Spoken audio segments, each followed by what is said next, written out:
안녕하세요. 둘이 함께 신순종과 허성현입니다. 반갑습니다. 반갑습니다.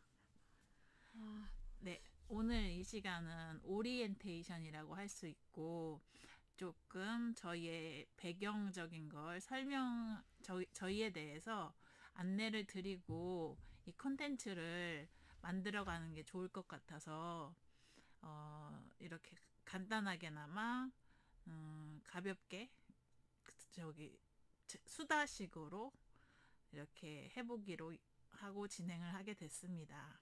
아, 여기까지 오는데 신순종님 어떠셨을까요? 오늘 날이 참 좋았는데.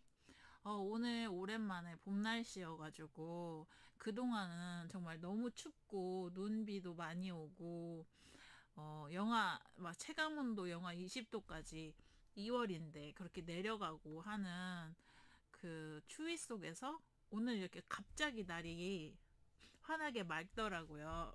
저기 따뜻하더라고요. 그래서 제 기분도 따뜻해지는 것 같고 마음이 뻥 뚫리는 것 같았습니다. 저도 그런데요. 여기 중앙도서관에 몇 년 만이더라. 20대 이후로 40대가 돼가지고 처음인 것 같은데 여기 오니까 20년은 젊어진 것 같아요. 다시 20대로 돌아간 기분인데 네.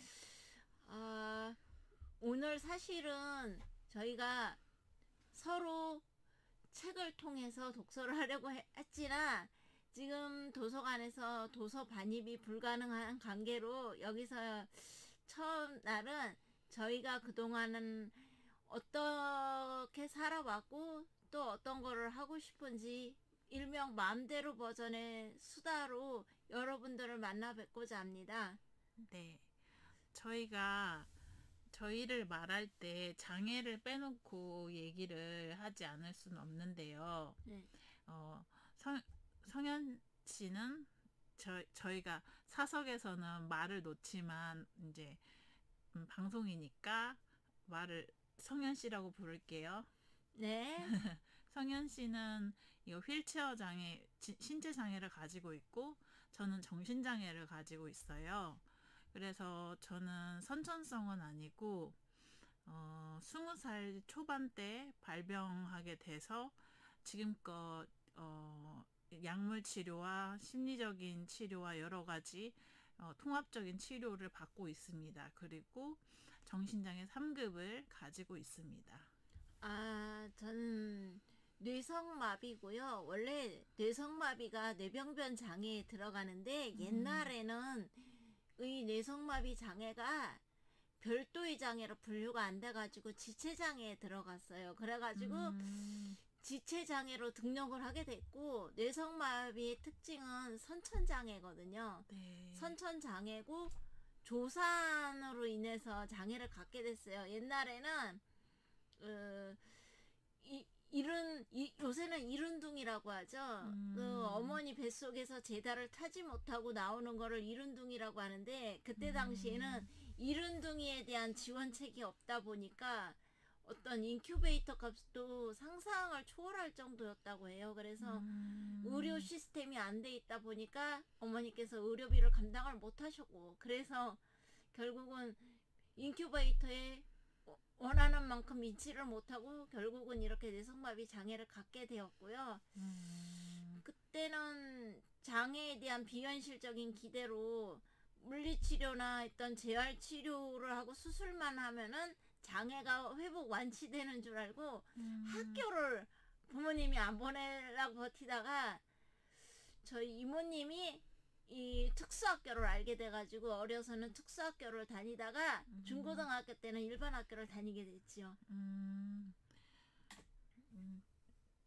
장애에 대해서는 할 말이 굉장히 많고 또 어떤 각도로 이거를 표현해야 할까 걱정이 많이 되는 편인데요. 저는 굉장히 네. 저희가 이렇게 그 대본 없이 그냥 아무 말이나 막 던지는 브레인스토밍 같이 하고 있는데, 그렇게 하다 보니까 저는 되게 떨리는데, 성현 씨는 하나도 떠는 모습이 하나도 보이질 않고 당당하네요. 저는 그게 정말 부러워요. 이게 저도 어렸을 때 기억에 아버지가 사업을 운영하셨는데 아픈 기억이, 아버지를 바꿔달라는 전화를 하려고 그랬는데 그 전화도 못 받아가지고 전화 앞에서 얼굴이 하얗게 됐던 기억이 있어요. 그래서 참 어려워했던 적이 있고, 남 앞에 발표를 하려면 좀 그 대인기피증이라고 해야 되나요? 그런 것들이 있었는데, 그냥 장애인 단체에서 실습하면서부터 어쩔 수 없이 아무렇게나 방송을 타게 되고, 아무렇게나 인터뷰 요청이 많이 들어오고, 되는 대로 말을 막 할 수밖에 없는 상황이 또 되더라고요. 그러다 보니까 이게 10년, 20년 되다 보니까 이게 하나의 길이 들어가지고 지금은 그냥 부담 없이 말을 하게 되는데, 그거는 누구나 이제 훈련에 의하면, 왜 가수나 이 무대에서 공연하시는 분들이 이 무대가 하나의 안방처럼 느끼듯이 순정님도 이런 거를 자꾸 하다 보면은 부담 없이 이게 하나의 안방처럼 느껴지는 날이 올 거라고 믿어요. 네. 그리고 여기 스튜디오 자체도 국립도서관에서 대여하는 곳에서 저희가 촬영을 하고 있는데, 공간도 낯설고 아무 준비도 없이 이렇게 영상을 촬영해야 된다는 부담감이 생기는데, 성현 씨 얘기 들어보니까 또 안심도 되고 위로도 되고 하네요. 왜 혹시 같이 기독교를 믿으니까 이런 내용을 잘 아실 거라고 생각하는데, 그 출애굽기에 보면은 모세가 이제 하나님의 부르심을 받고 이제 애굽의 백성들을 구하라는 명령을 받지요. 그랬을 때 모세가 이렇게 얘기를 했다고 하네요. 나는 입이 둔한 자입니다.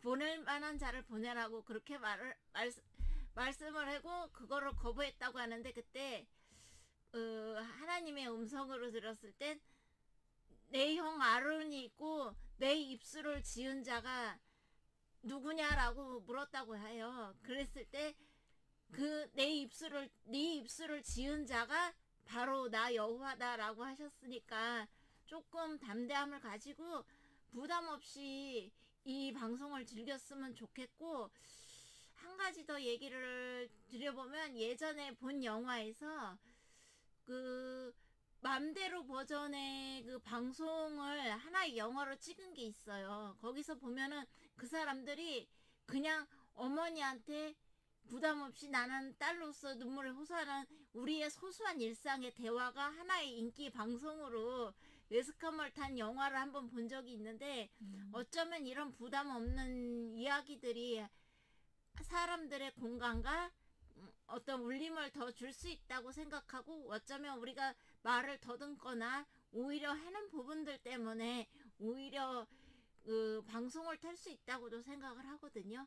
그런 것이 저희만의 특색으로 색깔을 표현할 수 있다는 말씀이시죠? 그렇죠. 그러니까 사실 사람의 마음을 움직이는 것은 매끄럽게 어떤 허점이 없어서 말을 그렇게 청산유수로 잘해서가 아니라, 어떤 인간다운 면모를 보고서 사람들의 마음을 움직일 수도 있는 거거든요. 네. 목사님 설교 말씀 같았어요. 전문적으로 이렇게 표현을 해주시니까. 왜 제가 이 이야기를 하는 이유가, 저도 앞에서 말씀드렸듯이 사람들하고 통화하는 것도 거부할 만큼 힘든 시기가 있었기 때문에 그때 당시 이 성경 말씀이 많은 위로가 됐어요. 그래서 모세가 입술이 둔해서 말을 할 수 없다라고 했을 때 그게 많은 위로가 돼가지고, 네, 오히려 저희는 어떤 종교적인 성향이나 정치적인 성향 같은 것들을 표방하지 않습니다. 저희는 그거를 표방하려고 하는 것이 아니라 각자의 각자의 삶의 인생에서 각자의 색깔이 있고 어떤 서툰과 약함이 오히려 강점으로 작용할 수도 있다는 것을 이야기하고 싶어서 좀 그런 예를 들은 거죠. 그런 예를 들은 거고, 혹시 기독교를 믿지 않으시는 분들이 이 방송을 본다면 종교적으로 보지 마시고 하나의 서툰 인간의 호소로서 부담 없이 받아들였으면 좋겠습니다. 네. 그러면 저는 갑자기 이 대목에서 궁금해지는 게 한 가지 있는데요. 성현 씨나 저나 어떻게 보면 평탄치 않은 길을 걸어왔잖아요.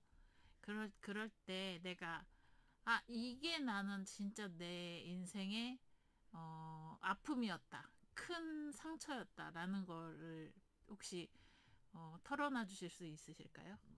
그 상처로 얘기하면은 정말 밤새껏 한평생을 두고 얘기를 해도 다 말을 못하는 부분들이 많은데, 한 가지 예로 들면은 제가 초등학교 다닐 때였어요. 초등학교 다닐 때 양호 선생님께서 신체 검사를 하러 같이 가자고 했을 때, 학교 행사에서 그때 장애를 이유로 체육시간이고 뭐고 행사에서 다 소외가 당연히 되던 시절이었는데, 그때 양호 선생님께서 몸도 불편하시면서 이런 데는 왜 참석하려고 하세요 소리를 대놓고 하시는 바람에 그것 때문에 지금 30년이 넘는 세월에도 지금 좀처럼 잊혀지지 않는 상처로 남고 있습니다. 그래서 사람의 사소한 행동이나 말 하나가 얼마나 많은 상처를 줄 수도 있고 또 경우에 따라서는 위로를 줄 수도 있는지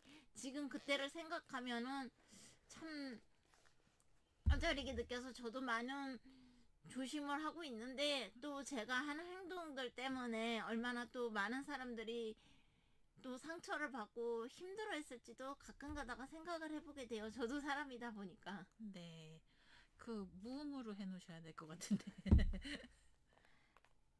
아까 말씀을 못 드렸네요. 제 것만 무음으로 하고.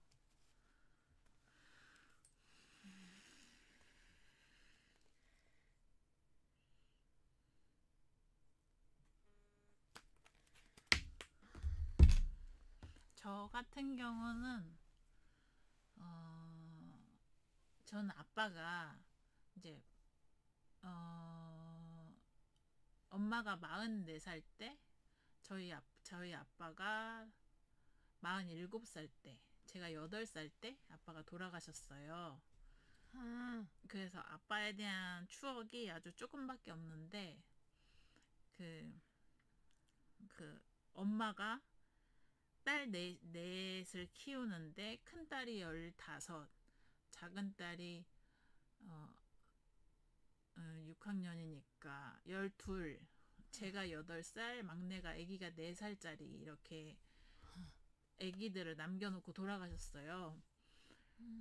그런데 저는 아빠를 그리워하고 보고 싶고 그런 마음을 저희 집안에서는 표현할 수가 없었어요. 왜냐하면 누가 한 사람이 슬퍼하면 다 같이 슬퍼지고 다 같이 아픔을 느끼기 때문에 그게 이제 금기시 됐었어요. 아빠에 대해서 말하는 게.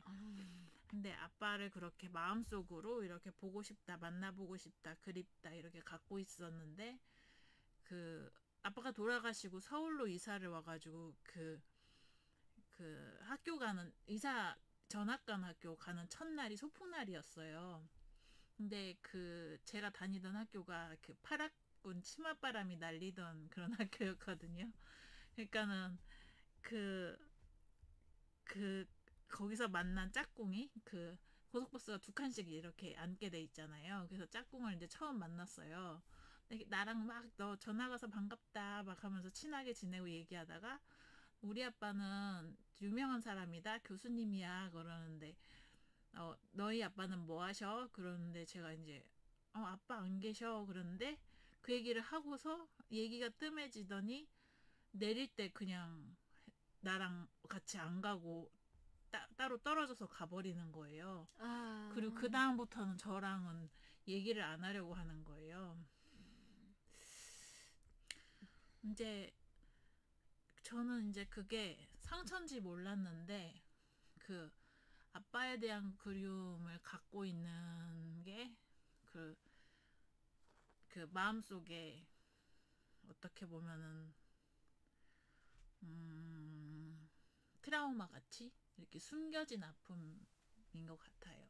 아, 저도 아버지에 대한 얘기를 하면 아버지는 제가 대학교 3학년 다 끝나갈 겨울에 돌아가셨어요. 다른 분들에 비하면 아버지에 대한 사랑이나 추억을 충분히 선물하고 아버지가 가셨으니까 굉장히 일찍 가신 분에 비하면 행운 중에 행운인데 내가 아버지를 잊을 수가 없는 이유가 아버지가 이제 저는 대학에서 공부를 하고 있는데 아버지가 이제 갑자기 그 암으로 사형 선고를 받고 앞으로 3개월이나 5개월밖에 못 산다는 얘기를 저한테 숨긴 거예요. 왜냐면 학교에서 이제 공부를 못하고 뭔가가 공부하는데 방해가 될까봐 아무도 알리지를 않아가지고 알리질 않아가지고 모르고 있다가 이제 방학이 시작되고 집으로 올라와 보니까 아버지가 이제 너무 초췌한 모습으로 계셨는데 그러고서는 너무 그냥 갑작스럽게 3개월 만에 가시더라고요. 근데 내가 아버지에 대해서 조금 안타까운 게 그때 아버지에 대한 간병을 어머니가 다 책임을 지고 계셨는데 나는 장애가 있다 보니까 아버지를 간병하고 이 어머니를까 조금 몸이 약하신데 가부화를 덜어드리고 그렇게 할 수가 없으니까 물론 그전에도 장애를 많이 원망을 했던 적은 있어요. 근데 그때 처음으로 내가 다른 사람한테 내가 도움이 못 되는구나 라는 것 때문에 장애가 많이 원망스러웠던 처음이자 마지막으로 내 장애가 이렇게 다른 사람한테 도움이 못 되고 엄마가 두 몫의 역할을 해는구나 라고 생각을 하니까 그때는 처음으로 정말 다른 사람한테 도움이 못 돼서 장애가 없었으면 하기를 바랬던 적이 있어가지고 그게 좀 가장 아픔으로 다가오고 정말 너무 갑작스러웠던 거는 건강을 참 자부하셨었거든요. 아버지가 체력도 좋으셨고 그래가지고 정말 몰랐는데 오히려 일찍 가시는 거는 그런 분들이 일찍 가시더라고요. 맞아요. 세상에 꼭 필요하고 천사 같은 분들을 미인 방명 선제 요절이라고 하늘에서 쓰일 필요가 있는 건지 일찍 데려가시더라고요.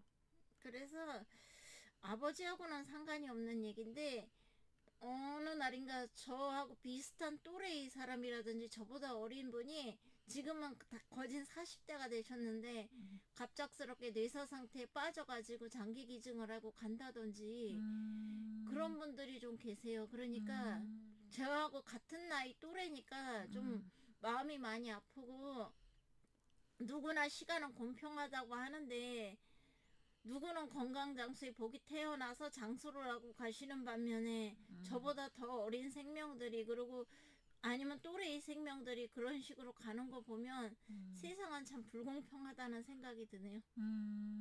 저는 저희 친정엄마랑 같이 살고 있어요. 남편하고 떨어져 있어가지고 당분간 이제 친정집에 엄마랑 둘이 같이 있는데 엄마가 81세세요. 그래가지고 이렇게 엄마랑 같이 얘기도 많이 하고 이렇게 부딪히면서 느끼는 게 뭐냐면 엄마가 이제 돌아가시고 나면 나도 엄마를 따라서 갈 날이 곧 오는, 그러니까 엄마 따라 나도 간다고 그렇게 말을 표현을 했었는데 그래서 인생이라는 게 그렇게 막 욕심내고 뭔가를 성취하고 달성하고 부를 누리거나 인기나 권세를 누리는 게 전부고 다가 아니라는 생각이 들었어요. 그래서 이렇게 엄마하고 단둘이 시간을 보내면서 이렇게 하루하루 이렇게 축적해 나가는 시간들이 엄마랑 추억을 쌓아가는 일들이 행복하고 그게 내 인생의 빛이 아닌가라는 생각을 하게 됐어요. 그랬더니 엄마가 말씀하시더라고요. 돈이 다가 아니다. 인생이 돈이 다가 아니고 그렇게 사람들이 얻으려고 하는, 따라가려고 하는 그런 욕망의 대상들이 그게 인생의 다가 아닌데 다들 저 죽을 줄 모르고 저렇게 쫓아간다 그렇게 표현하시더라고요. 그래서 죽음에 대해서 되게 가깝게 느끼는 거예요. 엄마랑 같이 있다 보니까. 그래서 엄마도 이제 남은 생이 그렇게 많지는 않다. 10년 내외 그렇게 가실 것 같다라고 표현을 하시는데, 그럼 엄마가 가시고 나면 저도 이제 50대, 60대거든요. 그러면 이제 금세 황혼기에 접어들잖아요. 그렇죠. 네, 그래서 인생을 욕심낼 게 아니구나. 인생을 걸어갈 때 어떤 뭐 대단한 걸 이루고 큰 일을 하겠다는 욕심은 버려야겠다라는 생각을 자주 하게 돼요. 저희 어머니하고 좀 비슷하신데, 어머니도 조금 얼마 남지 않은 인생이니까 즐겁게 살다 가라고 그렇게 말씀을 하세요. 그리고 늘 하시는 말씀이 저보고 일을 하지 말라고 하세요. 저희 어머니도요. 일을 하지 저한테. 말라고 그러는 게 뭐냐면, 남 보기에는 직장 생활을 하는 거면 남이 알아주고 뭐 그럴듯한 존재인 것 같지만, 알고 보면 직장 생활이라고 하는 거는 현대판 노예 제도라고. 맞아요. 현대판 노예 제도고, 의식주를 위해서 남한테 화폐를 매개로 고용을 당하는 거라고. 그래서 맞아요. 보기에는 그런 사람들이 족쇄. 인생을 엄청 행복하게 사는 것 같아도, 실제로 남에게 보여주는 삶하고 그리고 실제의 삶의 실상하고는 다르다고. 직장 생활이라는 것은 화폐로 인해서 남한테 고용을 당하고 불임을 당하는 위치니까, 그렇게 안 하고 살 수만 있다면 그거 자체가 축복이라고 하세요. 그렇게 말씀을 하시면서 저한테 그냥 지금 있는 이 상황을 잘 즐기라고. 보기에는 그런 거지만 또 신앙적인 얘기가 나오는데, 하나님께서 몸을 안 준 대신에 줄 거를 다 줬다고 늘 말씀을 하시거든요. 저희 엄마랑 되게 비슷한 점이 많으신데, 저희 엄마도 저한테 너가 아파서 그렇지 아프지만 않으면 세상 모든 게 다 네 거다. 다 너한테, 너 눈앞에 있고 사람들이 다 갖다 바치고 다 줄 거니까 그런 것들을 쫓아다니지 말아라 그렇게 하시거든요. 진짜 비슷하시네요. 그래서 뭐 때문에 남한테 고용되지 못해서 안달을 하냐고 하세요. 그쵸. 제가 보기에는 그 시대를 흘러가는 패러다임이 있는 것 같아요. 사조라고 하죠. 그런 역사적인 흐름이 있는 것 같은데, 저희는 자본주의의 끝에 살고 있잖아요. 그렇죠. 근데 이제 이런 사회를 연구하는 사회학자나 역사학자들이 볼 때는 이렇게 한 시대를 가름하는 어떤 그런 계기들이나 그런 징조들이 있다고 해요. 그래서 예전에 에리 프롬이었던 걸로 기억하는데, 제3의 물결이라는 책이 유행을 했었는데, 이제 자본주의가 도래한다는 그런 내용이었는데, 이제 그것을 넘어서 이제 새로운 물결이 뭐 제4의 물결, 제5의 물결 이렇게 나오게 됐는데, 이거 정확한 정보는 아니니까 제가 생각이 나서 이렇게 얘기를 했는데, 문득 얘기하다 보니까 이게 정확한 책 제목하고 저자하고 이런 것들이 잘 정확도가 떨어질 수 있습니다. 좀 양해 부탁드려요. 그러니까 그런 시대의 흐름이 있는데, 제가 느끼기에 포스트 코로나 시대라고도 하잖아요. 그렇죠. 코로나가 하나의 획을 그으면서 새로운 시대를 열어가는 징조라고 보여지는 거예요. 그래서 AI나 비트코인의 열풍 이런 것들이 이제 새로운 시대를 열어가는 그런 서막이지 않나 하는 생각이 들어요. 저도 동감인데요. 그리고 얘기하다 보니까 생각이 나는 게, 지금은 우리가 당연하게 생각하는 부분들이 직장에 가서 고용이 돼서 월급을 받고 정해진 근무제에 의해서 일을 하는 게 당연하게 생각을 하잖아요. 네. 그게 당연하게 생각이 되는데 불과 얼마 전까지만 해도 자급자족 사회였기 때문에 그렇죠. 모든 것을 어렸을 때부터 사람이 태어나면서부터 걸음마를 띄고 몸을 움직일 수 있게 되면서부터 막바로 노동에 편입이 됐다고 해요. 안 그러면 농경사회에서는 살아갈 수가 없으니까 네. 어려서부터 아동기 때부터 노동을 하고 살았기 때문에 어쩌면 그리고 그때 당시 자급자족 시대의 노동은 지금의 근무제 노동하고는 비할 수 없이 모든 것이 사람의 물리적인 힘이나 신체 활동을 통해서 노동 혹사가 이루어졌기 때문에 옛날에 한갑만 살아도 많이 살았다고 하는 이유가 그래서 한갑잔치를 했던 것 같은데 지금은 아무래도 기계로 인해서 자동화 시스템도 많이 되고 그리고 뭐 근로기준법이나 노동법에 의해서 일과 여가의 균형이라는 것이 당연한 상식으로 굳어질 만큼 얘기도 나오고 하기 때문에 그나마 인간의 수명이 많이 길어지지 않았나 하는 생각이 들고 지금도 후진국이라고 하는 그 동남아나 아프리카 같은 데 가면은 아동 노동자들이 벌이를 위해서 일을 하고 있거든요. 저희 어머니도 제가 옆에서 느끼기에 그냥 평범한 할머니지만 제가 보기에는 해안을 갖고 있으시게 보이거든요. 가끔 가다가 굉장히 지혜로운 말씀을 하세요. 그런데 아까 성현 씨가 했던 말처럼 자급자족의 사회가 도래할 거다. 그렇게 표현하시더라고요.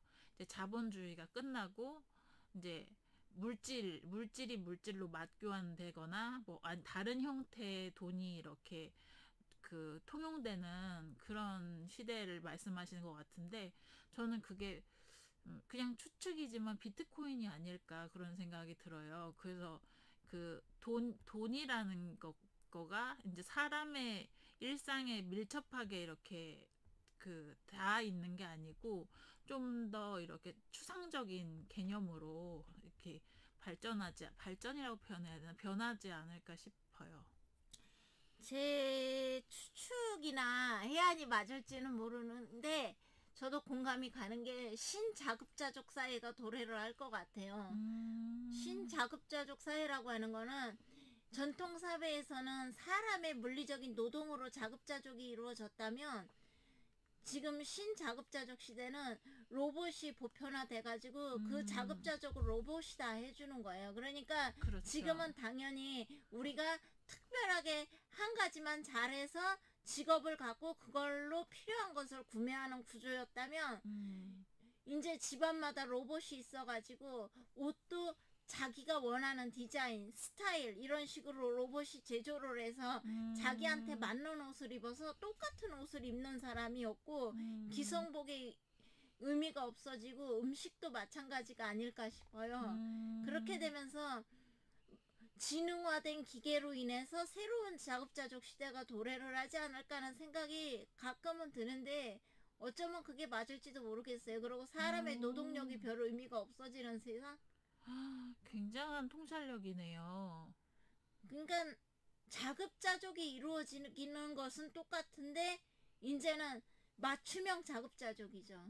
사람의 노동력이 필요가 없고 로봇이 모든 것을 가정부도 하고 옷도 만들어주고 농사도 짓고 하기 때문에 그러니까 생산에 인간의 노동이 투입되지 않아도 된다는 말씀이죠. 거의 형식적으로 투입이 되는 거죠. 형식적으로 투입이 되고 이제 농산물도 집에서 텃밭 상자를 로봇이 가꿔주는 걸로 맞춰서 먹고 하니까 그렇게 되는 세상이 오지 않을까 하는 생각이 드는데 의식주 시스템이 전부 다 로봇이 이렇게 움직여서 생산하는 구조로 가는 거구나. 그렇게 가든지 그리고 사람의 노동력은 어쩌면 지금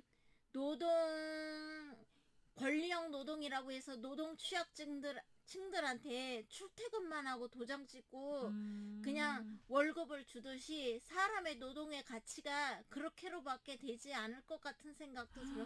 참 흥미로운 의견이네요. 그게 지금은 복지 대상자고 초생산적인 초생산성을 기대할 수 없는 노동 약자만이 그거를 누렸다면 이제는 사람 모두가 다 그런 대상이 돼서 그냥 출퇴근이나 하고 그냥 사람들하고 교제나 하면서 월급을 타가고 실제로 노동은 로봇이 다 하는 그런 시대가 되면서 어떻게 보면 지금 우리가 하고 싶은 거 다 하는 놀이나 그런 것들이 하나의 그냥 월급을 받고 노는 그런 형태로 가지 않을까. 좀 더 유토피아에 가깝네요. 어차피 기계가 지능화가 된다면 그렇게 될 수밖에 없는데 문제는 우리가 그 로봇한테 지배를 당하지 않게끔 로봇의 발전을 좀 막아야 될 필요가 있어요. 왜냐면 우리가 잘못하면 로봇한테 지배를 당해가지고 불임을 당할 수도 있거든요. 그렇겠네요. 그래서 이런 부분들이 로봇의 발전에 맞춰서 노동 구조도 바뀌어야 되고 그리고 로봇을 조종해서 로봇을 만들 수 있는 사람들이 로봇 세금으로 걷어서 그거를 형식적인 노동자들한테 주는 권리형 노동자들한테 급여를 지급하는 형태로 가지 않으면 안 되는 상황이 오지 않을까 싶어요. 그러면 로봇에게 주체성을 주지 말아야 된다라는 의견은 어떻게 생각하세요? 로봇에게도 주체성은 주지 말아야 된다고 생각해요. 왜냐면 사람이 지배를 당할 수는 없으니까요. 그렇죠. 여기서 또 만물의 영장이 사람이다라는 그 말이 생각이 나네요. 그래서 로봇은 모든 걸 갖출 수 있지만 물리적인 한계가 있고 영혼은 가질 수 없잖아요. 없지요. 그리고 사람에게 고유하게 갖춰진 것이 영혼, 각각의 영혼인데 저는 이제 새로운 세상에서는 그 영혼의 가치가 가장 이렇게 높게 평가받지 않을까 하는 생각을 해요. 저도 동감입니다. 그래서 아마 지금도 로봇이 사실 어르신들 말벗은 다 하고 있거든요. 다 하고 있는 상황에서 어쩌면 맞아요. 저도 봤어요.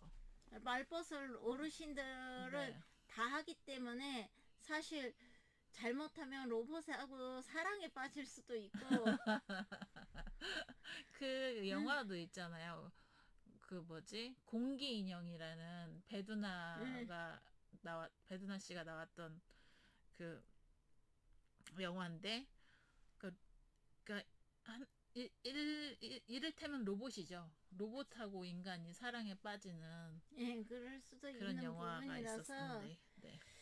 그랬을 때 진짜 생물학적 사람하고의 교제는 어떻게 해야 되고 그랬을 때 사회 시스템은 어떻게 가져가고 우리가 어떻게 하면은 로봇한테 지배를 당하지 않으면서 지혜롭게 로봇을 다스리면서 이 미래 사회를 구축할 수 있을 것인가 그게 큰 과제일 것 같고 말 그대로 스티븐 호킹이 그런 말을 했다고 하죠. 앞으로는 이게 로봇의 발전으로 사람의 일자리를 뺏는 것 자체가 가장 큰 재앙이 될 거라고 했는데 그게 멀지 않았을 것 같거든요. 멀지 않았을. 그렇죠. 왜냐면 그 노동이라는 게 이제 학습을 통해서 한 사람이 발전하는 그런 계기가 되기도 하잖아요. 근데 이제 노동을 그 로봇이 가져갔을 때 노동을 하는 권리가 노동권이잖아요. 그거를 로봇이 가져갔을 때 인간이 도태되고 소외되는 그리고 이렇게 로봇에게 지배를 당할 수 있는 구조로 넘어갈 수 있어서 그 노동의 권리는 지켜져야 하는 것 같아요. 지켜져야 하고요. 지금 우리가 그 원시 시대의 그 연천이나 이런 암사동에 가면은 네. 원시 시대 체험을 하잖아요. 그렇듯이 이제 사람이 옛날에 했던 노동이 급여를 하기 위해서 초생산적이고 무리가 되는 노동을 하는 게 아니라 체험형 놀이로서의 노동으로 잡히지 않을까. 이미 로봇이 다 하고 있는데 사람은 형식적으로 체험만 해보는 그런 노동이 돼가지고 뭔가 이렇게 관할하고 이렇게 주관하고 이렇게 컨트롤하기 위해서 컨트롤 타워가 되기 위해서 그냥 알고 있을 만한 것들을 학습하는 그런 노동이겠군요. 그럴 수 있겠죠. 그리고 지금 우리가 컴퓨터를 만지고 있지만 저희는 그래도 컴퓨터가 이렇게 보편화되기 전에 보급되기 전에 손글씨를 쓰고 그런 시대를 살았다가 20대부터 이제 컴퓨터를 보편화되는 시대를 살았지만 제 조카 같은 경우도 보면은 태어나자마자 걸음마 뛰기 무섭게 컴퓨터를 만졌거든요. 네. 만지고 크고 끼니까 요새는 미술 시간이 아니면 연필로 뭔가를 그려보고 써볼 일조차도 없다고 해요. 아마 그렇게 되듯이 그래서 이제 하나의 연필로 글씨를 쓰고 하는 것 자체가 체험으로만 남듯이 노동조차도 이제 체험으로만 남지 않을까. 와, 저희가 이렇게 개인적인 사적인 상처 뭐 이런 거 얘기를 지나서 사회 현상 또 미래의 일까지 다양하게 얘기를 나눠봤는데요. 그냥 저와 성현 씨의 바람을 한번 듣고 싶어요. 우리 이 유튜브 콘텐츠를 만들어 갈 때 앞으로 이런 점을 바란다. 이런 걸 얻어갔으면 좋겠다 하는 거예요. 아, 저희가 유튜브를 만들면서 일단은 서로 허심탄회하게 이야기를 나누는 기회가 되면서도 그 허심탄회함 속에서 이 유튜브 시청자들이 공감할 수 있고 미처 생각해보지도 못했던 부분들을 생각할 수 있는 그런 유튜브가 됐으면 좋겠고요. 네. 그리고 그 유튜버라고 하는 것이 어떻게 보면은 요즘 세상에는 새로운 배움의 장이 되고 있는데 많은 즐거움과 재미와 그리고 감동이 선사되는 다양한 컨텐츠로 구성이 됐으면 좋겠어요. 네. 저의 바람은 저희가 저희만의 색깔이라고 하면 정신장애든 신체장애든 이 장애를 갖고 있다는 그 공통점이 저희의 색깔일 것 같거든요. 그래서 그런 색깔이 저희만의 색깔이 이 사회 속에서 이렇게 여러 다양한 조각들이 모여 있는 사회 속에서 융화되고 그리고 또 독특한 색깔을 드러내기도 하고 하는 그런 그 징검다리 역할을 했으면 좋겠고요. 또 개인적으로는 이렇게 성현이라는 똑똑한 멋진 후배와 함께 그 대화를 나누고 이야기를 나누는 속에서 좀 더 저 자신이나 성현이나 성장해가는 모습이 기록되어 있는 그런 자료를 남기고 싶어요. 감동입니다. 그리고 서로 지금 반대되는 장애를 가졌는데 그 반대되는 장애 속에서 시너지와 조화가 이루어져서 정말 차원이 다른 색깔로서 거듭났으면 좋겠어요. 네, 그 테트리스 블록이 이렇게 맞아 들어가듯이 제가 정신장애가 있고 성현 씨가 신체장애가 있어서 서로를 배려하면서 챙겨주고 서로 부족한 것들을 채워주고 또 넘치는 것들을 나눌 수 있고 그렇게 해서 이렇게 블록이 착착 맞아 떨어지듯이 서로에게 도움이 돼주는 그런 사이가 됐으면 좋겠고 그런 콘텐츠들로 이제 책이라는 매개체로 저희가 이제 앞으로 얘기를 나누게 될 텐데 그것도 있어요. 저는 사람들이 그 갖고 있는 편견 있잖아요. 그렇죠. 그 가장 큰 게 뭐냐면 그 뇌병변 장애나 정신장애가 있는 사람이 지능이 낮다고 생각하는 그런 오류를 갖고 있는 사람들이 많아요. 네, 맞습니다. 그래서 아이 취급을 하거나 어린애 취급을 하거나 좀 지능이 낮은 사람으로 좀 못 알아듣는다고 생각을 하고 이해를 못 한다고 이렇게 생각하는데 그런 편견을 깨고 저희도 그 배울 만큼 배웠고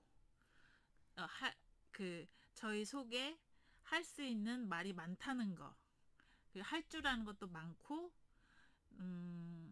또 도전해 볼 수도 있다는 걸 보여드리고 싶어요. 이 아, 컨텐츠를 계속 만들어가면서. 저도 동감인 게, 그래서 어떻게 서로 다른 유형의 장애인끼리 통합을 해갈 수 있는지도 보여주고 싶고, 네. 흔히 이런 말들을 해요. 비장애인과 장애인이 통합을 해야 된다라는 말들을 주로 많이 하는데, 제가 장애인 단체에서 일을 하다 보니까 비장애인과 장애인의 통합보다 더 어려운 게, 장애 유형별로 서로 다른 장애를 이해하고 통합하는 일이 훨씬 어렵더라고요. 그렇죠. 어려운 부분들이 많기 때문에 이런 과정을 보여줌으로써 서로 다른 장애 유형들끼리 어떻게 상호작용을 하고 시너지를 만들어 갈 수 있는지를 이 유튜브를 통해서 알아가는 과정이 됐으면 좋겠습니다. 아까 성현 씨가 얘기했던 것처럼 감동과 재미를 주고 싶다고 얘기했는데, 저도 그거는 진짜 추구하는 바인데 너무 어려울 것 같아요. 저희가 이렇게 말로, 이렇게 대화로 이렇게 촬영을 해서 영상을 내보냈을 때 저희의 말 속에서 감동을 받을 수 있을까, 또 재미를 얻을 수 있을까, 그런 부담감을 조금 느끼게 됩니다. 근데 어차피 방송이라는 것은 제일 부담을 갖고 하는 게 아니라 자연스러운 생방송이 최고의 방송인 것 같아요. 네. 연륜이 사실 그 생방송은 연륜이 많으신 분들이, 장인의 경지 이런 사람들이 자연스럽게 하는 방송이 굉장히 시청자들을 매료를 시키거든요. 그래서 인생은 생방송이라고 하죠. 그러니까 우리의 일상을 그냥 부담 없이 전하는 것이 가장 최고의 방송인 것 같아요. 네. 그리고 저는 또 걱정되는 게 한 가지가 있는데, 아무래도 이제 영상 이 채널을 운영을 하게 되면 저의 얼굴도 노출이 되고, 뭐 나이나 뭐 이름도 알게 될 수도 있고, 이렇게 어떻게 보면은 불특정 다수에게 저의 신분이 노출이 되는 거잖아요. 그럴 때 혹시라도 이렇게 악플이 달리거나, 아니면은 뭐 이렇게 나쁜 댓글이나 나쁜 반응들이 생기면 어떻게 하나, 그런 걱정도 들거든요. 성현 씨는 그런 거 없어요? 저도 그런 걱정을 안 해본 건 아닌데, 어차피 공인으로서 인정받은 스타분들이 감내하시는 분들이잖아요. 그리고 굉장히 확실하지도 않은 소문에 시달리는 부분들도 있고 하기 때문에, 그런 부분은 하다가 조금 수정해 가고 그런 각오가 되어 있어야 또 이런 방송을 할 수 있지 않을까 싶어요. 네, 제가 굉장히 겁쟁이라서요. 아니요.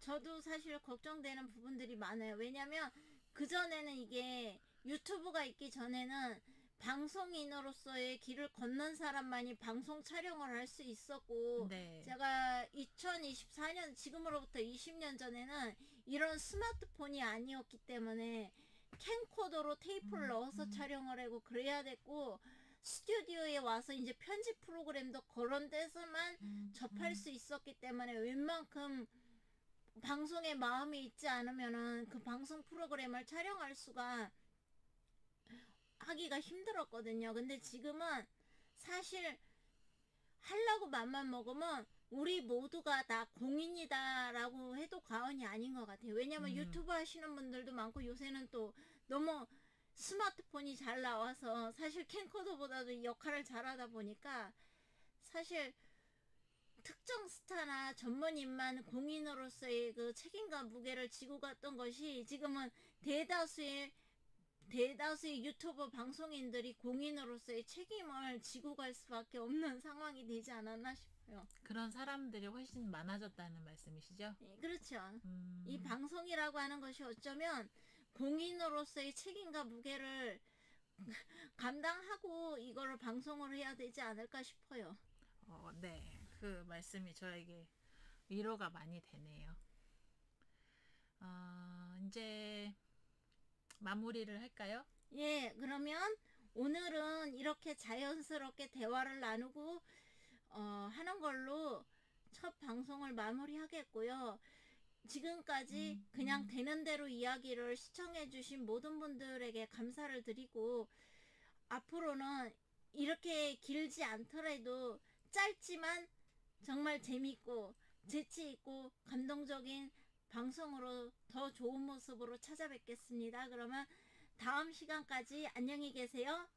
이상 둘이서 함께 신순종 허성연이었습니다. 감사합니다. 감사합니다.